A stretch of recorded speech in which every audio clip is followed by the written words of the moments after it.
Yes, right. What is a sleeping partner?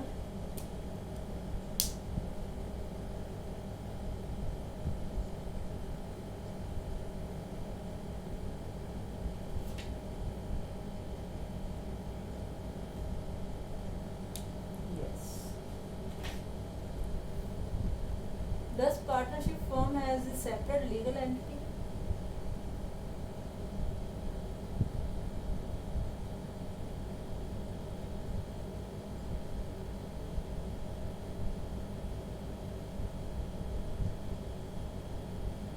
But मैं legal entity की बात कर रही हूँ यहाँ पर, अकाउंटिंग एंटिटी की बात नहीं कर रही। तो लीगल पर्पज से क्या है? नहीं है। In the absence of the partnership deed, at which rate interest is allowed on the partner's loan? 7%? 6%.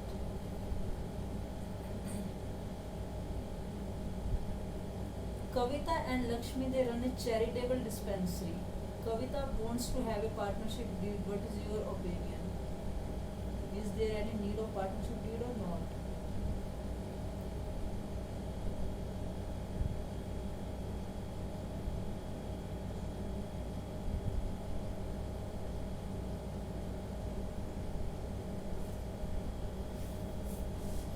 ठीक है वो, but this is a case of charitable dispensary. Charitable का मीन्स आप सोशल वर्क कर रहे हो, तो जहाँ पर सोशल वर्क होता है वहाँ पर आपको वहाँ पार्टनरशिप नहीं होती है, वहाँ पर डीड की कोई नीड नहीं होती। Clear? And in the absence of partnership deed, what is the ratio in which profits of the firm are divided among the partners?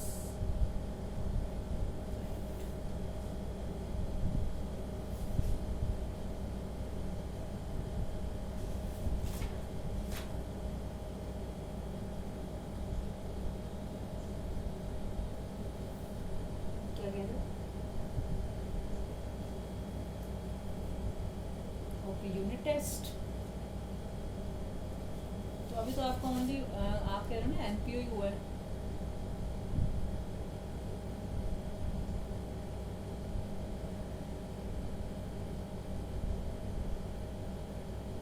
कब है यूनिट टेस्ट आपका?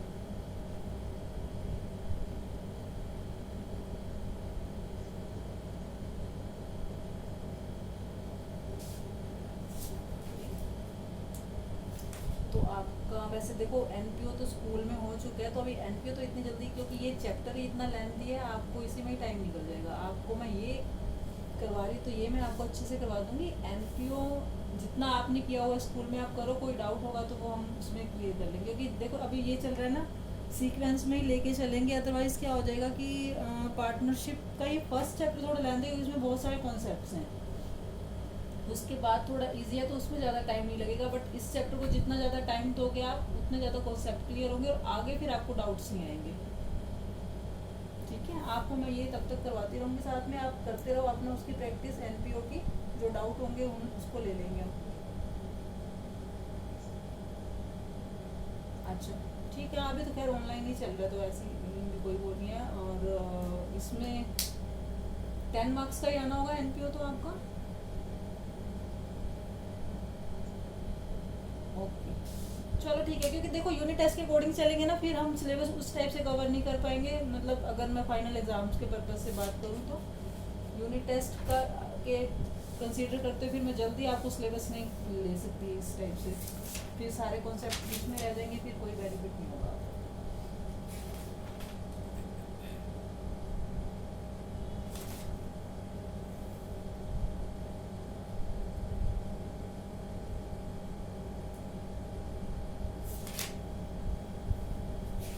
चलो आज हम स्टार्ट करते हैं। अभी जितना भी हमने वैसे किया था, कुछ कॉन्सेप्ट किए थे, वो सारे आपको क्लियर है? उनमें कोई डाउट है आपको?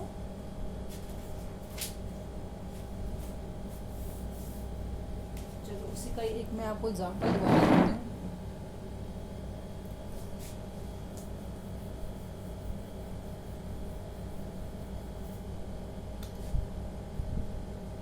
A and B are partners. A firm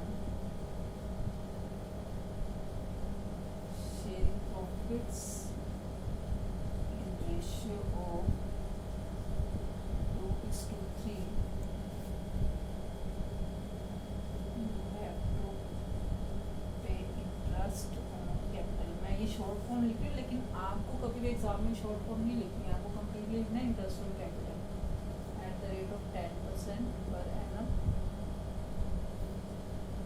to both partners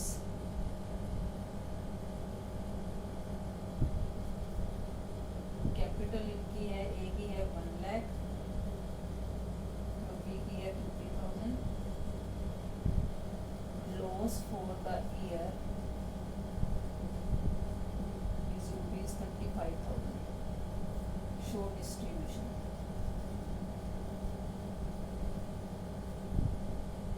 how will distribute?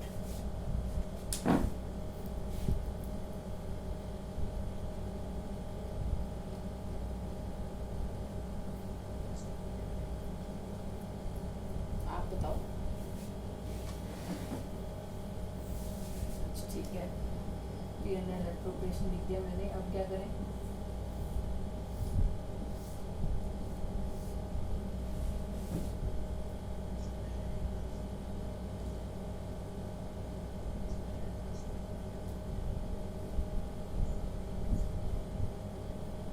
कौन सी साइड? डेबिट साइड पे, ठीक है। True interest on capital A और बी कितना कितना बनेगा?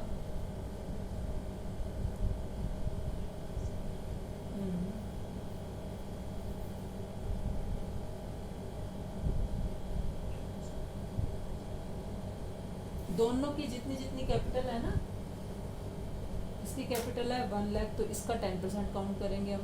अब इसमें कोई ऐसा, देखो कैपिटल के केस में ज़्यादातर हमारा पर एनम ही चार्ज करते हैं, क्योंकि ऐसा कम ही होता है चांसेस, इन केस ही कुछ additional capital during the year उसने नहीं लगाई या फिर कुछ विड्रॉ नहीं किया, तो जितनी कैपिटल होती है ज़्यादा बिजनेस के स्टार्टिंग में ही लगाता है, तो वो कंप्लीट ईयर के लिए ही हम काउंट करते हैं इंटरेस्ट। तो 1 लाख का 10% कितना हो जाएगा? 10,000 और 50,000 का 10% 5,000। तो आपका ये टोटल इंटरेस्ट ऑन कैपिटल हो गया 15,000। नेक्स्ट स्टेप क्या होगा?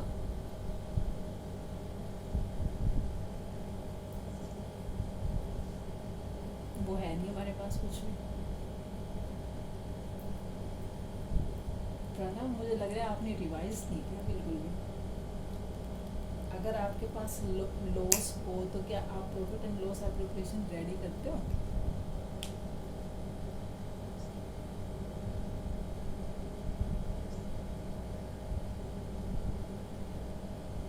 वो कंडीशन हो तो हमें एप्रोप्रिएशन रेडी करना होता है, बट सिंपली आपको लॉस दे रखा है तो हम डिस्ट्रीब्यूशन करते ही नहीं, हम लॉस को थोड़ी डिस्ट्रीब्यूट करेंगे, हम तो प्रॉफिट डिस्ट्रीब्यूट करते हैं। मेरे पास ऑलरेडी लॉस है तो मैं इंटरेस्ट ऑन कैपिटल कैसे पे करूँगी?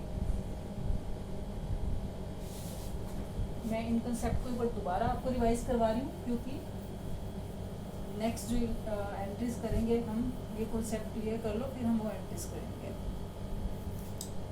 मैंने आपको बताया था कि सबसे पहला तो है, एक्चुअली क्या होता है कि प्रॉफिट एंड लॉस एप्रोप्रिएशन के अंदर कभी भी हम लॉस शो नहीं करते, नेवर। अगर स्टार्टिंग में भी क्वेश्चन में आपको दे रखा हो कि नेट लॉस है, जैसे ये मेरा प्रॉफिट एंड लॉस एप्रोप्रिएशन का स्ट्रक्चर है, ये मेरी डेबिट साइड और ये मेरी क्रेडिट साइड। अगर मेरे पास प्रॉफिट होता है तो मैं यहाँ पर लिख देती हूँ by profit and loss account, clear. और अगर मेरे पास लॉस दे रखा है क्वेश्चन में कि नेट लॉस है, तो वैसे as per concept debit side में आता लॉस, तो मुझे यहाँ लिखना चाहिए to profit and loss account, आप मेंशन कर दो ये लॉस है। बट ना तो मैं ये ओपनिंग लॉस शो कर सकती हूँ यहाँ पर, और ना ही मेरे पास यहाँ क्लोजिंग में लॉस का बैलेंस बचता है। क्यों नहीं बचता? क्योंकि ना तो मैंने लॉस लिया है, लॉस में डिस्ट्रीब्यूट करती नहीं हूँ प्रॉफिट एंड लॉस एप्रोप्रिएशन में, मुझे सिर्फ प्रॉफिट डिस्ट्रीब्यूशन करना होता है। और क्या होता है कि जितना अवेलेबल प्रॉफिट होता है आपके पास, उससे ज़्यादा आप डिस्ट्रीब्यूशन कर ही नहीं सकते हो, तो इस केस में कभी लॉस आ ही नहीं सकता। इसलिए हम कहते हैं कि लॉस के केस में हम profit and loss appropriation account ready नहीं करते हैं। फिर बात आती है कि कौन सी ऐसी कंडीशन है कि जब मुझे लॉस के केस में भी एप्रोप्रिएशन अकाउंट रेडी करना होता है। वो ये है कि आपके पास लॉस दे रखा हो स्टार्टिंग में बैलेंस, जो इस लॉस की बात कर रही थी यहाँ पर, और सेकंड क्या था कि इंटरेस्ट ऑन ड्राइंग्स चार्ज करनी हो हमें पार्टनर से, क्योंकि ये हमारी क्या होती है इनकम, और इनकम को मैं कहाँ शो करूँगी? प्रॉफिट एंड लॉस की क्रेडिट साइड पे शो करूँगी, प्रॉफिट एंड लॉस एप्रोप्रिएशन की क्रेडिट साइड पे। ड्राइंग्स जो पार्टनर्स की ड्राइंग होती है ना वो इसी अकाउंट में चार्ज करते हैं। तो इस वजह से मुझे यहाँ पर profit and loss appropriation ready करना ही होगा इनकम को शो करने के लिए। अब जैसे एग्जांपल ले लेते हैं, मेरे पास स्टार्टिंग में यहाँ पर बैलेंस था लॉस का, क्वेश्चन में दिया हुआ 10,000, मैंने बैलेंस ले लिया। फिर मुझे वो कह रहा है कि इंटरेस्ट ऑन ड्राइंग भी चार्ज करो पार्टनर्स की। सपोज कर लेते दोनों पार्टनर्स की मिला के मेरी बाय इंटरेस्ट ऑन ड्राइंग बन रही है 2,000। अब अगर मैं ये इनकम शो नहीं करती क्रेडिट साइड पर तो मेरा वही 10,000 का 10,000 लॉस रहता, बट ये इनकम भी आ गई। तो इस केस में अब मेरा नेट लॉस कितने का बच जाएगा? 8,000। तो इसी वजह से हमें इंटरेस्ट ऑन ड्राइंग शो करनी ज़रूरी होती है, कंपलसरी होती है, क्योंकि इसकी वजह से मेरा लॉस कम हो जाता है। अब मेरे पास नेट लॉस कम है, पहले के कंपैरिजन में कम हो गया क्योंकि मेरी कुछ इनकम्स भी आ गई पार्टनर से। तो आप ये याद रखना कि वैसे लॉस के केस में हम profit and loss appropriation account ready नहीं करते हैं, बट आपके पास अगर कंडीशन हो कि लॉस दे रखा है ऑलरेडी क्वेश्चन में और हमें इंटरेस्ट ऑन ड्राइंग भी चार्ज करनी है पार्टनर से, तो हम रेडी करते हैं profit and loss appropriation account. दूसरा क्या सिचुएशन हो सकती है कि आपको क्वेश्चन में कंपलसरी बोला गया कि आपको even in the case of loss भी एप्रोप्रिएशन करना ही करना है, तब आपको प्रॉफिट एंड लॉस एप्रोप्रिएशन करके जो भी लॉस होगा उसको लॉस को हमने डिस्ट्रीब्यूट कर देना है। क्लियर है? बाकी मैंने कुछ कंसेप्ट और भी लिखवाए थे, आप अपने एक प्रॉपर से कॉन्सेप्ट्स की नोटबुक सेपरेट रखना ताकि आप जब भी आपको रिवीजन करने हो आप वो कॉन्सेप्ट 1 बाय 1 करके सारे रीड कर लो। उस दिन जो मैंने नोट करवाए थे आपने लिखे थे, अदरवाइज फिर मैं वो आपको दोबारा व्हाट्सअप करूँगी, लिख लिए थे ना?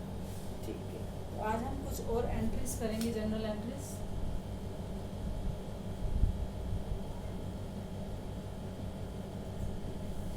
अब सबसे पहले बात आती है कि जनरल एंट्रीज यहाँ किस चीज़ से रिलेटेड है। हमने अभी तक वैसे जो भी सारी चीज़ें पढ़ी कि हम पार्टनर्स को क्या क्या देते हैं, मुझे बताओ क्या क्या चीज़ें डिस्ट्रीब्यूट करते हैं हम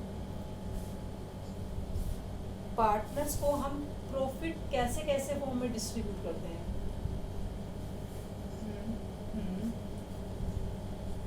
सैलरी, कमीशन, इंटरेस्ट और कैपिटल, बाकी जो बचता हमारा प्रॉफिट। अब इन्हीं से रिलेटेड ही हमें एंट्रीज करनी है क्योंकि ये सारे हम उनके अकाउंट्स में। अच्छा, एक चीज़ इम्पोर्टेंट यहाँ पर ये है कि जब भी आप profit and loss appropriation account ready करते हो तो जितने भी आप पेमेंट्स कर रहे हो पार्टनर्स को या फिर हम जो भी उनसे चार्ज कर रहे हैं, आईओडी चार्ज कर रहे हैं, इंटरेस्ट ऑन ड्राइंग, तो यहाँ पर कैश पेमेंट या कैश रिसीविंग या फिर बैंक पेमेंट, बैंक रिसीविंग, इनका यहाँ पर कोई रोल नहीं है। हम पार्टनर्स को कैश और बैंक में कोई पेमेंट नहीं करते या उनसे कैश और बैंक में कुछ भी रिसीविंग नहीं करते हैं। आप जो भी पार्टनर्स को यहाँ पे कर रहे हो वो कहाँ जाएगा? वो कहाँ जाएगा? अगर मैं कैश या बैंक यूज़ नहीं कर रही तो फिर कहाँ ट्रांसफ़र होगा? वो क्रेडिट तो होगा, लेकिन कौन से अकाउंट में क्रेडिट होगा? कहाँ? देखो, आप जनरली देखते हो कि मैं बात करती हूँ ऑफिस में जो भी एम्प्लॉयज़ वर्क करते हैं उनकी सैलरी कहाँ ट्रांसफ़र होती है? बैंक अकाउंट में ट्रांसफर होती है, मतलब कहीं ना कहीं अकाउंट में ट्रांसफर हो रही है। तो यहाँ पर पार्टनर्स क्या लगाते हैं? कैपिटल। अब यहाँ पर बैंक और कैश का तो हम कह रहे हैं कोई रोल है नहीं, तो जो भी कैपिटल है उनका अकाउंट, उस कैपिटल अकाउंट में जो भी चीज़ ट्रांसफ़र कर रहे हैं वो सारी कैपिटल में जाएगी और जो चीज़ हम उनसे चार्ज करते हैं वो कैपिटल अकाउंट से ही चार्ज करेंगे। मीन्स जो चीज़ हम उनको पे कर रहे हैं वहाँ से उनकी कैपिटल यहाँ पर क्या हो रही है? इंक्रीज़, क्योंकि सारी चीज़ कैपिटल में ऐड होती जा रही है, यहाँ पर इंक्रीज हो रही है कैपिटल।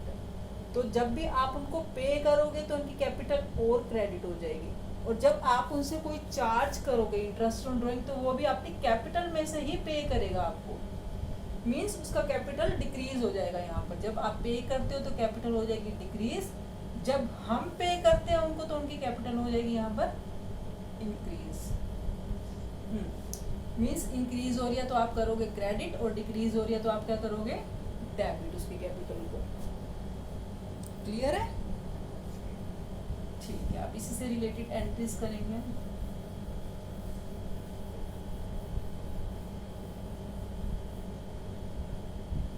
सबसे पहले आपने बोला कि सैलरी पे करते हैं एम्प्लॉइज को। जब फर्म, अब मैं सारी ये एंट्रीज फर्म के पॉइंट ऑफ व्यू से ही कर रही हूँ कि फर्म अपने पार्टनर्स को क्या पे कर रही है या उनसे क्या चार्ज कर रही है, ठीक है। तो जब फर्म अपने पार्टनर्स को सैलरी पे कर रही है तो फर्म के लिए क्या है ये एक्सपेंस, और एक्सपेंस को हम क्या करते हैं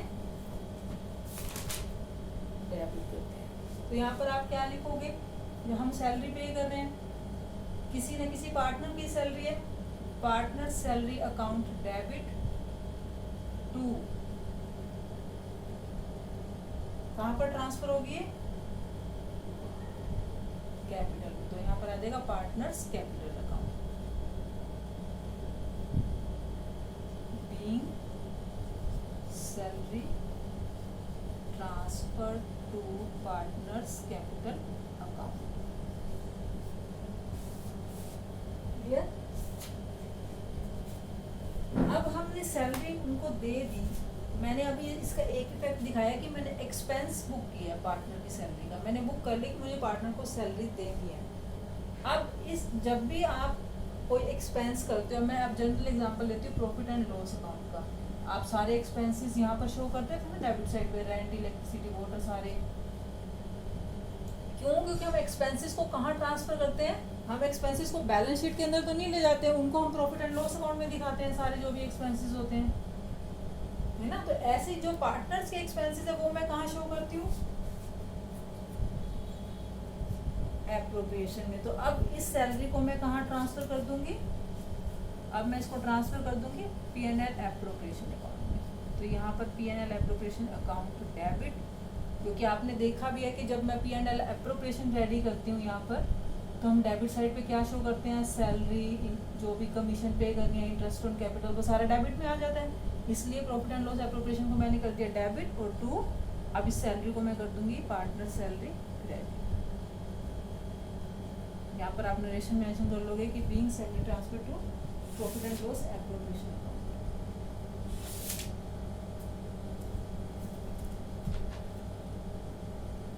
नोट करते हो आप या बुक में ही देख रहे हो?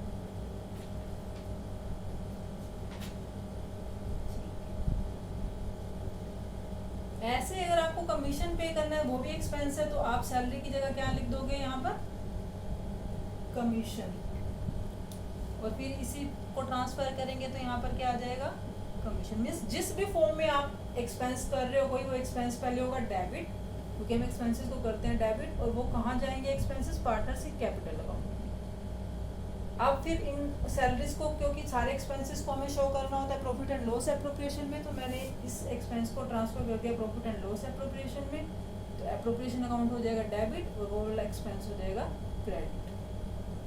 ये एक एंट्री हो गई आपकी, मतलब हर एक एंट्री का यहाँ पर डबल इफेक्ट जा रहा है। 2 बार करनी है एंट्री, एक बार तो मैंने उनके पार्टनर्स की कैपिटल अकाउंट में ट्रांसफर करी, और दूसरी एक्सपेंस को मैंने ट्रांसफर कर दिया profit and loss appropriation account में। क्लियर? अब बात आते हैं इंटरेस्ट ऑन कैपिटल की। उसके लिए बताओ अब क्या एंट्री होगी, वो भी एक्सपेंस है फर्म के लिए, कैपिटल पर इंटरेस्ट पे कर रही है फर्म, तो क्या एंट्री होगी इंटरेस्ट ऑन कैपिटल, मतलब जो भी पार्टनर, हमेशा पार्टनर की कैपिटल वाइज ही लिखेंगे, क्योंकि अलग अलग पार्टनर्स हैं होते हैं, जो भी पार्टनर्स होगा उसका नेम आ जाएगा यहाँ पर। या फिर आप डायरेक्ट जब प्रॉफिट एंड लॉस में लिखते हो डायरेक्ट लिख के कि इंटरेस्ट ऑन कैपिटल, वहाँ पर तो हम ऐसे नीचे शो कर देते हैं ना ए की और बी की कितनी है, बट मैं जब एंट्री कर रही हूँ तो मुझे पर्टिकुलर पार्टनर का नेम लिखना होगा। Interest on partners capital account debit to partners capital account. आपको सारा कुछ कंप्लीट फॉर्म में ही लिखना है, कुछ भी हो, बाकी नरेशन सब में सेम है। जो भी आप एक्सपेंस ट्रांसफर कर रहे हो उसकी आप एंट्री लिख दो, नरेशन मेंशन कर दोगे। फिर अब इसको मुझे कहाँ ट्रांसफर करना है, profit and loss appropriation account debit to interest on capital account.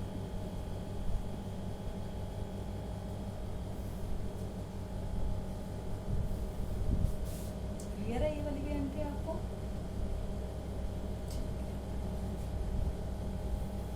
वैसे तुम्हारी जो स्कूल की क्लासेस चलती हैं ऑनलाइन, उनका क्या टाइमिंग है?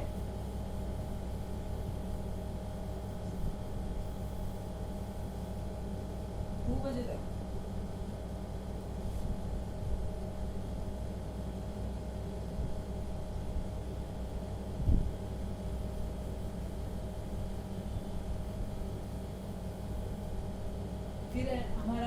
Interest on drawing. अब ये फॉर्म के लिए क्या है,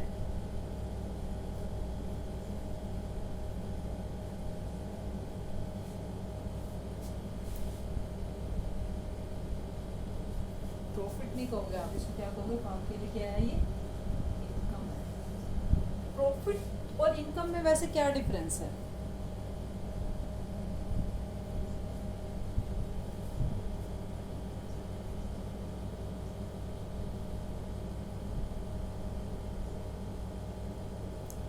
देखो आपने कोई चीज, आप जो भी प्रोडक्ट सेल करते हो,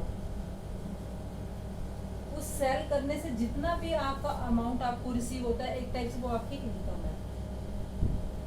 ठीक है, सपोज करो आपने 2000 का प्रोडक्ट सेल किया, एक प्रोडक्ट की बात कर रही हूँ कि आपने 2000 का एक प्रोडक्ट सेल किया, ये तो हो गई, आपने काउंट कर लिया कि मेरे आज की इनकम कितनी है, 2000 रुपीज। लेकिन ये प्रोडक्ट आपने जो सेल किया है 2000 में, इसको आपने परचेज कितने में किया होगा?